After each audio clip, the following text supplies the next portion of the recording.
Hi, good morning. Thanks for having me here in this cool space. I generally, when I get invited to come give a talk, I just sort of say yes without really thinking it through. And just for context, right, whenever I have to teach a class that's supposed to start at 9, I always tell my students, just come in at 10, because I don't function really before that time. So this is like a kind of, preemptive apology for like having shown up here, being neither creative nor much of a morning person for your Creative Mornings session. I guess by way of introduction, have we got my name? There, that's me. I teach media studies. I teach in the media studies department here at Utrecht University. For many years before, I taught in Amsterdam, the English literature department, and in the media studies department. And I write books and articles, mostly about science fiction, fantasy, other childish and wacky sort of popular genres. No offense. I mean, I'm a fan, but I always feel a little self-conscious about it. I guess my general, and I write books on that stuff, and I give talks on things that sort of interest me, like Star Wars, which I'll talk about today. So I'm not, I'm not a creative person, and I don't usually, I think this is, like we talked about this morning in terms of trying to inspire people, which I hope I do. If I do that, it's totally by accident, because basically my job is not so much inspiring as it is ruining things for the people that I talk to. My overall interest, I guess, in a less specific way, so my interest is in things like The Walking Dead and Game of Thrones and Star Wars and Star Trek and all the things with spaceships in them, or orcs or dragons. But my more general sort of academic interest is in how popular culture intersects with politics and ideology, right?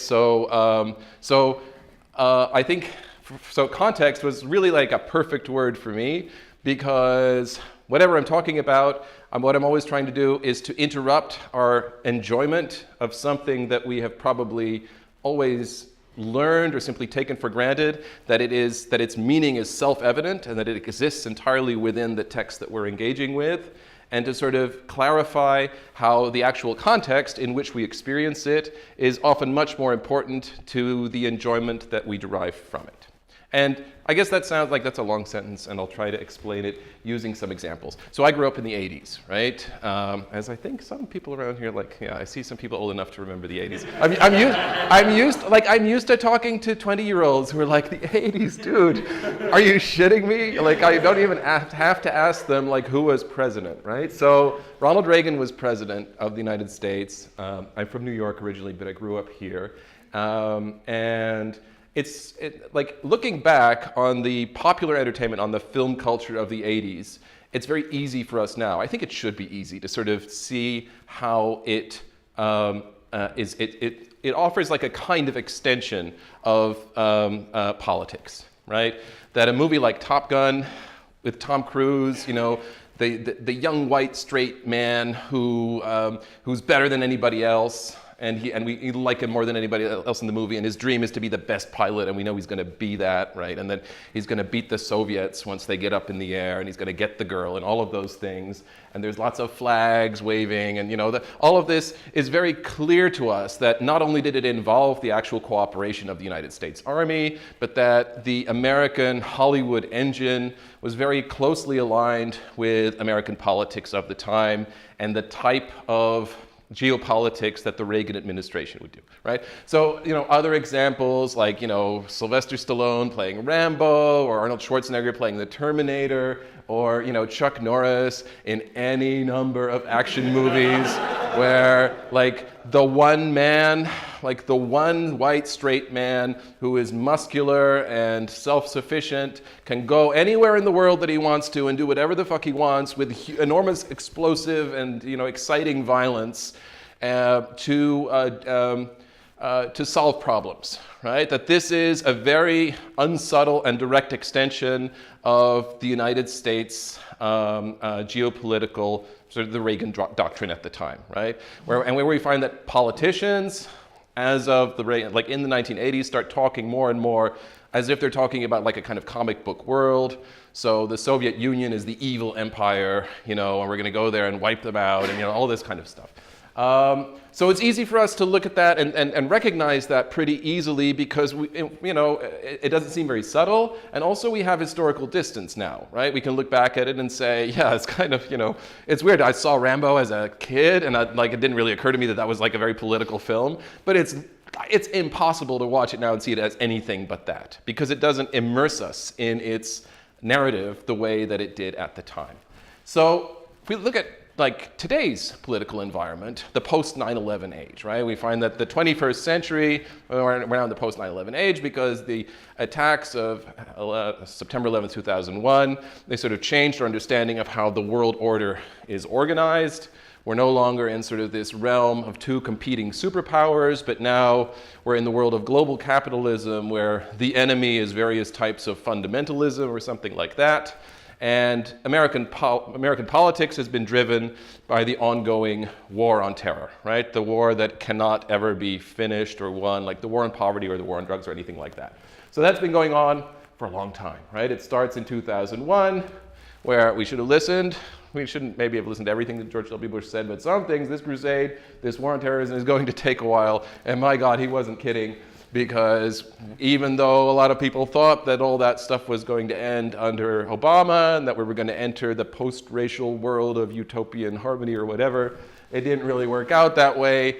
And then a lot of people thought during the previous election that, whatever awful things you might say about Trump, and the list is pretty long, he's not going to be the war president that Hillary Clinton is. Clearly, he's going to put America first or whatever, but that didn't happen either. So we're still mired in this sort of war on terror worldview that underlies a lot of not just American political and cultural debate, but global political and cultural debate, right? So the anxiety that we get when we hear of a possible terrorist attack or those kinds of things, those are things that all feed back to this, the sort of the world order of global capitalism, the war on terror, and the post-9/11 age. So how does our entertainment industry deal with this?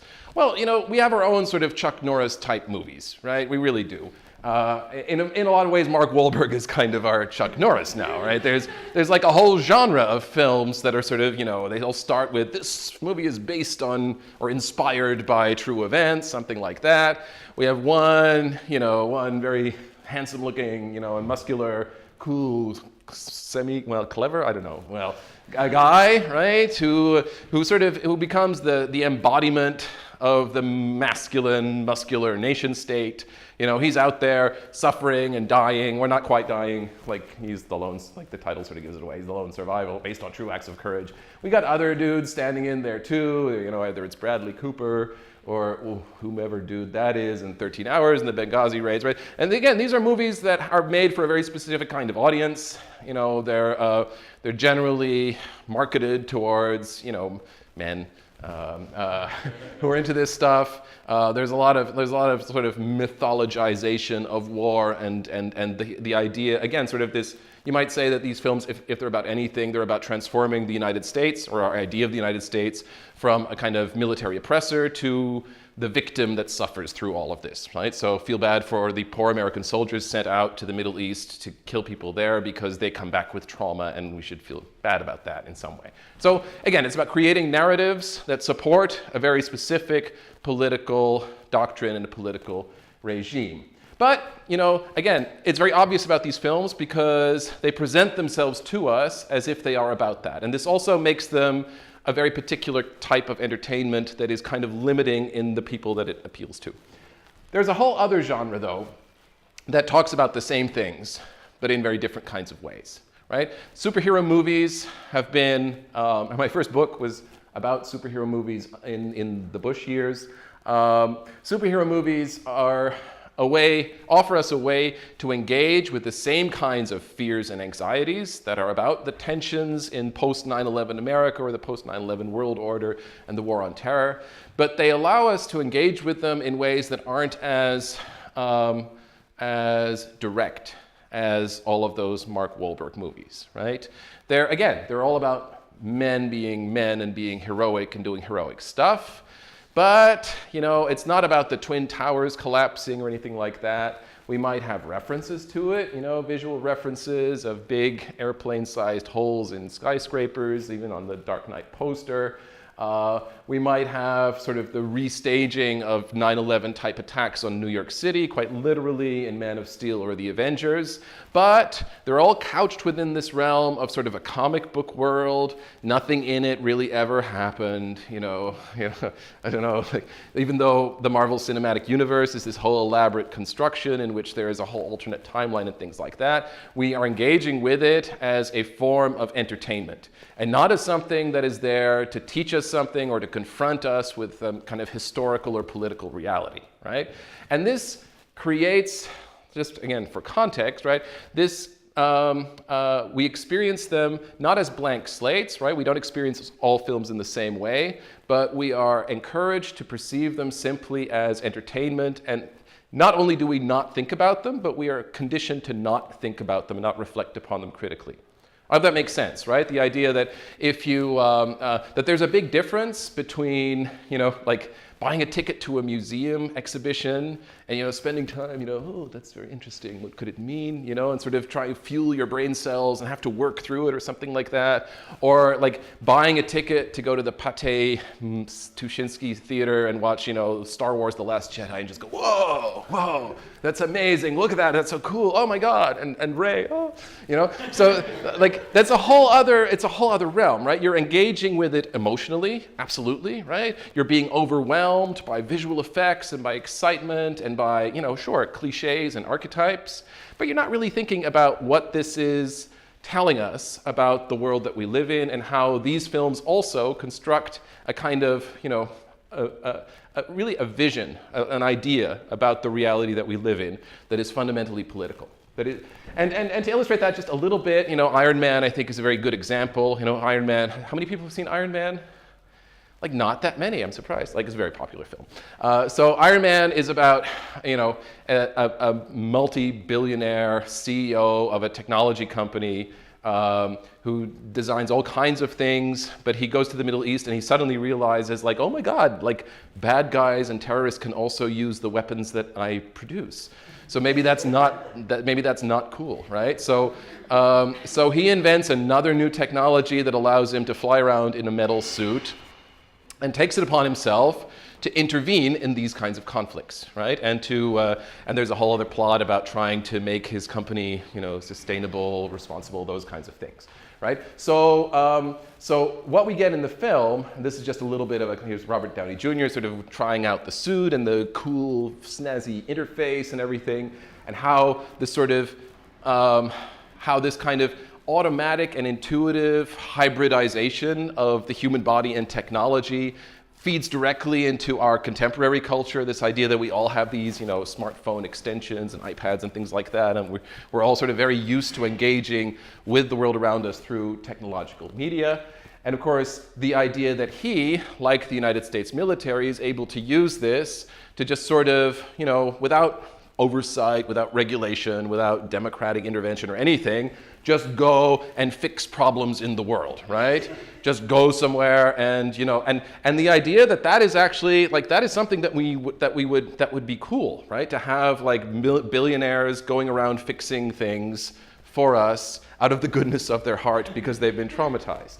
Right? I'm saying it, in jest, but it's a core element of neoliberal ideology, right? The idea that the world that we live in, we've all been sort of made to automatically assume, to think, to believe that everything should be run like a business, and that the people who are obviously best at doing anything are those who are good at running businesses, like Steve Jobs or Jeff Bezos or all these other people, and that therefore maybe we shouldn't trust all these inherently bureaucratic and inefficient governments and regulations and those things, which they should all just sort of collapse and diminish, and instead place our trust in guys, cool, handsome, cool, straight, funny guys like this, who can then go out into the world dressed like this, smart soldiers, and engage with conflicts that visually and narratively directly sort of recreate the attacks of 9/11,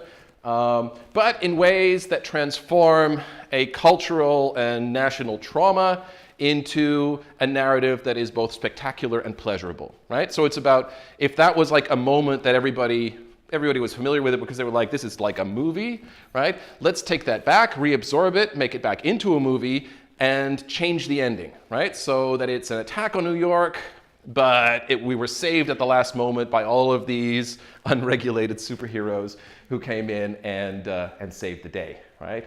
Wouldn't that be awesome? So all of this, right? And I just have one slide with text. That's okay, right? It's one. It's one of my favorite quotes from the Marxist philosopher Louis Althusser.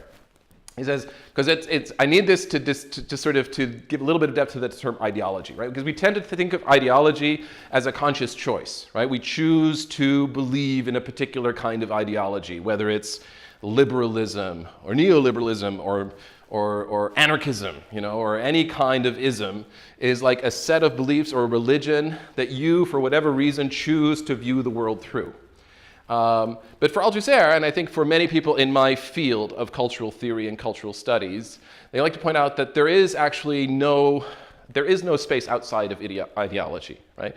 You are born into ideology, and the things that you get from your society all around you, the context that shapes you, which includes the organization of families, education, religion, organization of politics, workspace, et cetera, all of that is ideology, right? And it's like, I guess the best metaphor is it's like water is to fish. We're all swimming in ideology, and two fish pass each other by, and like, hey, how's the water? You're like, what the fuck is water? That's ideology, and we don't realize it until we experience some kind of weird conflict in ideology, like the Zwarte Piet debate, like when you have somebody come in from outside of the Netherlands and they're like, what's up with all this racist bullshit everywhere? And they're like, no, that's totally normal. It's like, you don't understand, you gotta be Dutch, you have to grow up in it. That's ideology, right? That's ideology, is the set of beliefs around you, the imaginary relationship that we have individually to our real conditions of existence, right? This idea that we live in a world that has a material organization and a social organization, but we need kind of ideology to navigate this, kind of a set of precepts, sort of understandings of how that world works in order to make sense of it. And that is, in a way, a kind of a fiction, yeah? And the only way to kind of start to maybe not even break free of it, but to understand how that works, is to develop a set of critical thinking skills, I would say. Yeah? So ideology criticism starts with looking, in my field anyway, looking at imaginary worlds and saying, like, so wow, how does something like Tolkien's Middle-earth, which is a weird, unrealistic, imaginary space, right? That shouldn't make sense to us because none of us has ever been there. And it doesn't exist. And yet, for millions and millions of people, it's this hugely important, emotionally resonant space that they love to enter and engage with through video games and novels and movies and TV shows, et cetera, et cetera. And then you start looking at it and think, well, what is it that makes this so pleasurable? What is the context that makes this so enjoyable and so understandable to us, so potent?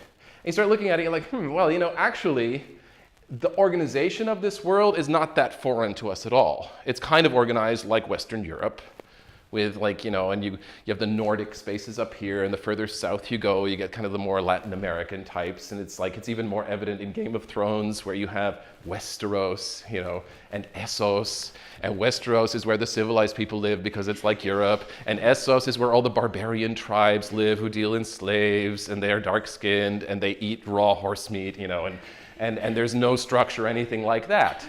And you start thinking, what are the narratives set within these spaces? And you start thinking, well, actually, and what makes them so pleasurable to us? And you think about the actual history of like medieval Europe. That's not a great history. If you're white and European, engaging with that history and the privilege that it gives you, and the fact that you live in a country, that is hugely privileged in its capital and in its opportunities, that derives from that history. And that's a hard thing for people to deal with. The Dutch slavery past, the American history of racism and imperialism, all those kinds of things. And you're like, wouldn't it be nice to imagine a Western Europe, an ancient Western Europe, where we weren't literally the evil imperialists invading all other countries, raping and pillaging and stealing everything that they have, and creating a system of global capitalism that is designed to benefit us and to oppress the rest of the world? No, it would be much cooler to imagine a space where we were all just like hobbits sitting around, drinking our beer, smoking our pipe, and there were these tribes coming in from the south and the east of dark-skinned people threatening us, nice white people, and they were going to take over from us, and then our quest becomes to stop them, right? To stop them from entering. And you're like, and I'm like, and this is again, it pains me to talk about it this way because I grew up as a Tolkien fan. This is part of literally my DNA. My dad literally taught me to read with The Hobbit. This is So engaging critically with why these stories resonate so forcefully throughout our culture and our context, right, is something that can be very painful. Yeah, and that maybe we don't want to do because in a lot of ways, the enjoyment that we get from popular culture and from entertainment is our reward from spending so many hours doing, dull, boring work. Not you guys, you're creative imagineers and stuff, but for a lot of people, right, the idea that you spend like 8 or 9 hours a day doing work, and then you go home, and then you watch Lord of the Rings because, oh, wow, it's so cool, it's so much fun, and this sort of, and how this feeds into very long-standing traditions that are about, hierarchies of race and gender, right, where women are always going to be, preyed upon by non-white men who are invaders, who are like King Kong coming into our country and trying to steal our women. Those kinds of ideas, right? They resonate throughout these fantasy worlds over and over again.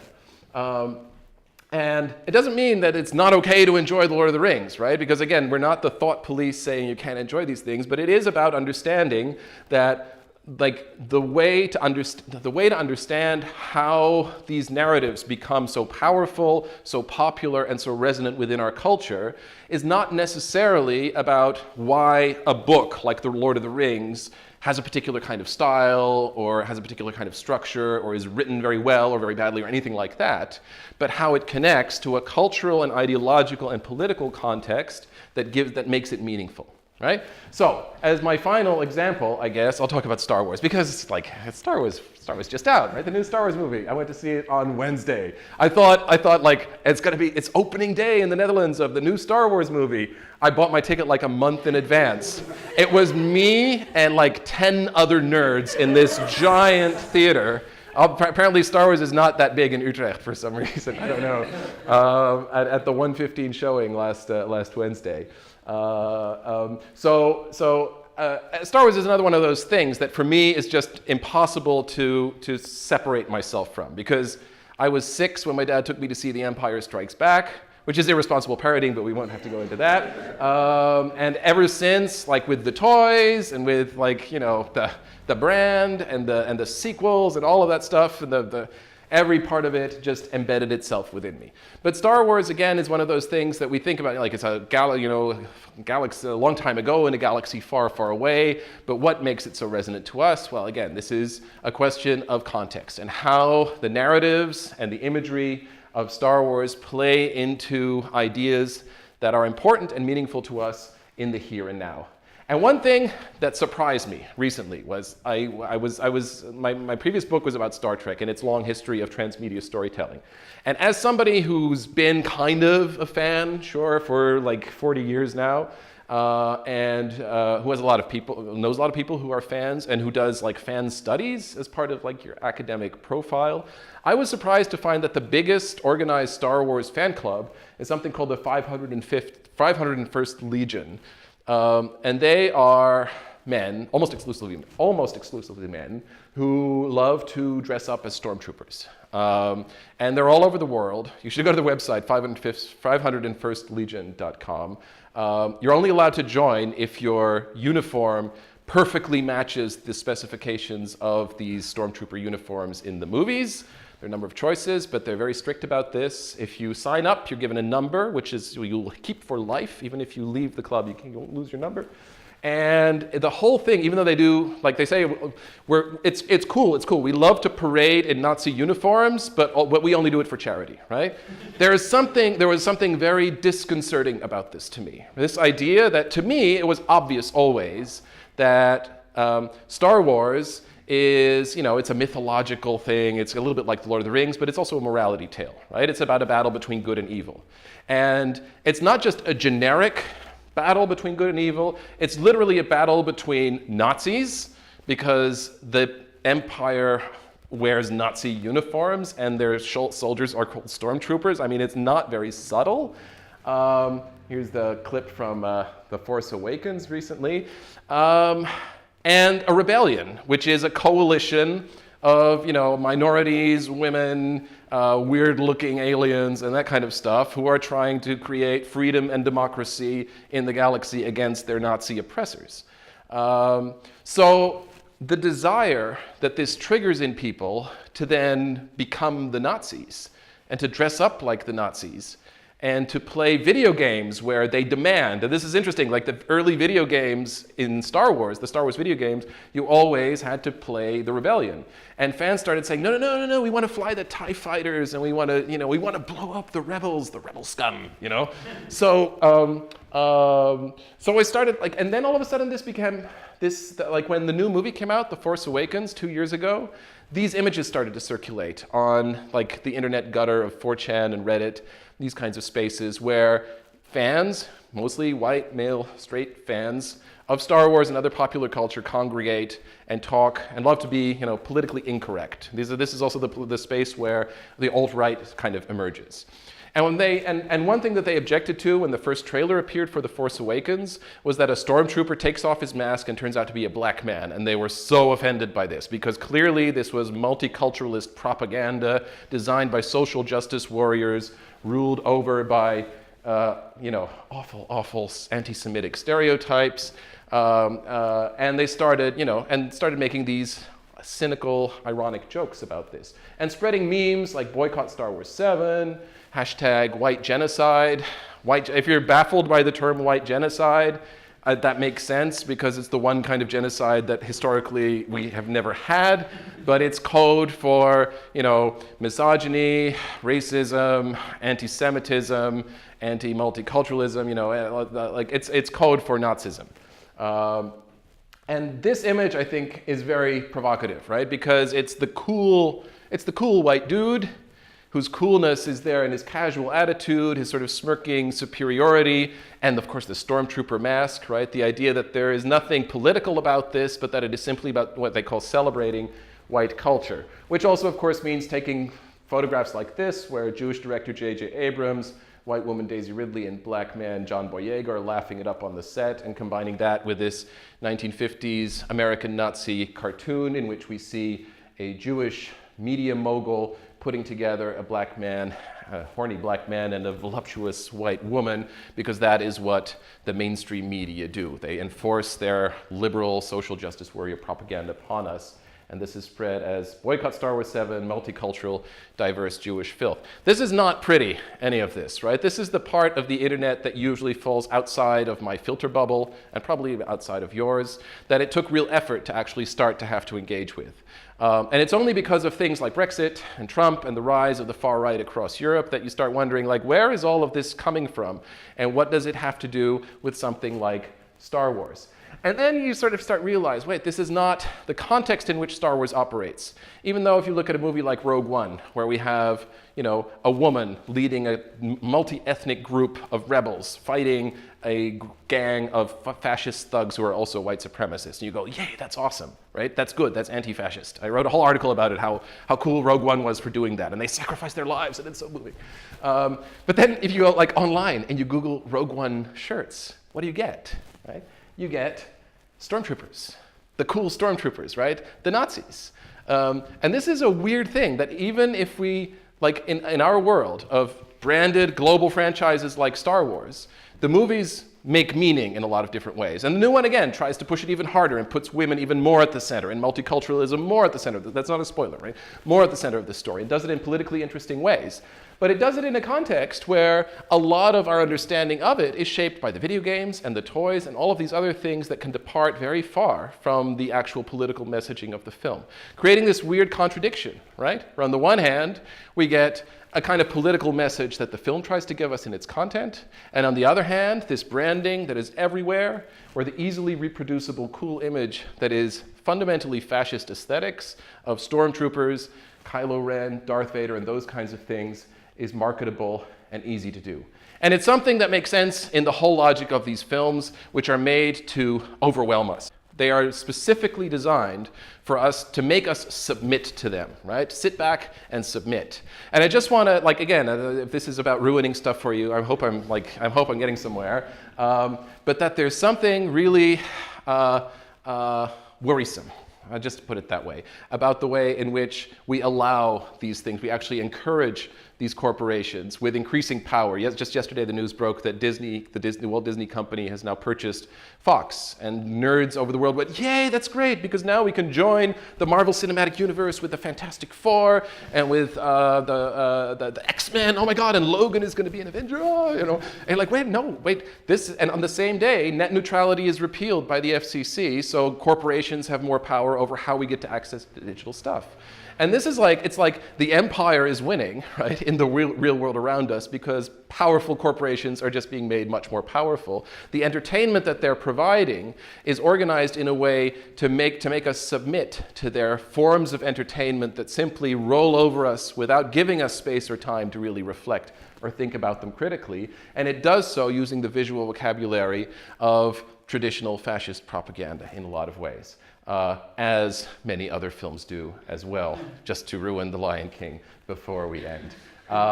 Anyway, it's not all hopeless, because we can also take elements from these films and say, you know what? Even movies in which there's only one woman and she is perpetually pissed off because she's the only woman and she's always talked down to, you know, and doesn't have much space to operate, can become an icon of resistance in this time. We can use the rebellion icon to organize political resistance. But I guess that's what we got in terms of inspiration. I'll thank you, because I'm sorry for running over time, but that was it for me. Yeah.